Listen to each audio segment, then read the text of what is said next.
and it's a privilege to be here with you. So I have a question to ask you. Sure. In your chapter, you write about physical healing. If you could tell everyone one thing you have learned about healing, what would it be? For me, it would be attack the enemy before he attacks you.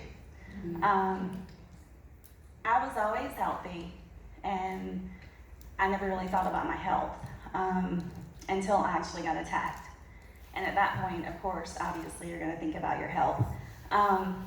If you're healthy now, go ahead and speak the word over yourself. It's never too early to do that. And that was where I kind of made a mistake. And I had to kind of play catch up in my faith. So I would tell you, I would advise you, whether you've been diagnosed with anything or whether you haven't, speak the word, declare the word over your body, and don't wait for an attack. Do it now. Amen. Awesome. Thank you, Nicole. And we have Cindy. How are you today, Cindy? Isn't this exciting? Yes. Yes. All right, Cindy. How do you walk through the fire when you have already been burned before? Well, first, let me just say this. We serve a big God. And He's our source. And you need to cling to Him always, because He can get you through anything. Amen. And He loves each and every one of us enough to carry us through anything. You just need to not let go of His hand, ever. Amen. And that's really all. Amen. What's up, Yolanda? Hello, how are you? I'm good. When does one know when to let their guard down and when to protect one's heart? I would say you let your guard down and protect your heart by using prayer. We often forget to consult God on the small things. So I would say consult Him even with your friendships, and then you'll know when you need to have a necessary beginning and when you need to have a necessary ending. Amen. Awesome.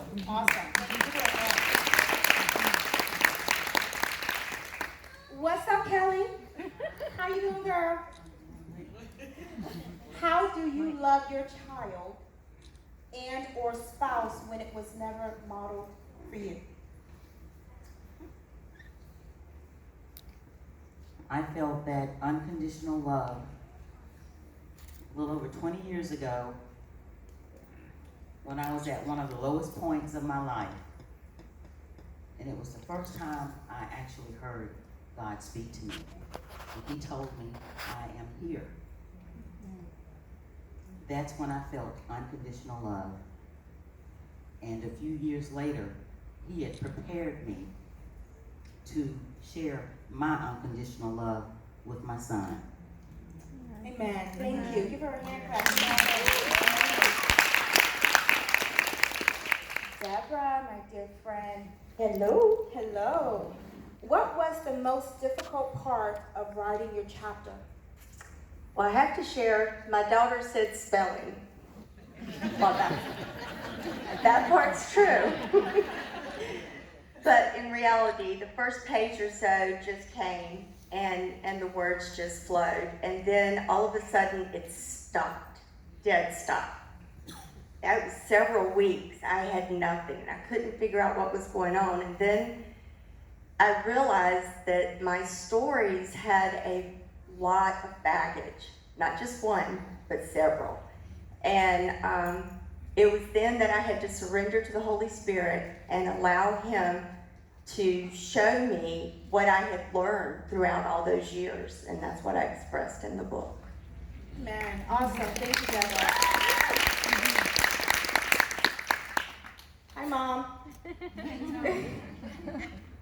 Miss Carol Riffle. What motivated you to write your book, your story? My motivation was that there are hurting people out there, and to keep my testimony to myself would be very unjust to God. And with all the hurting families and all the hurting people, I just had to share this. And it was all God's timing. This has been long, long overdue. So in saying that, I just want my story to bring hope and the love of God and the power of redemption. Amen. That's awesome.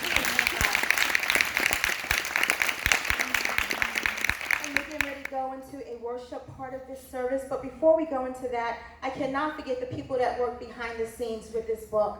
Our editor that could not be here today, Darlene Dunn. Let's give her a hand clap.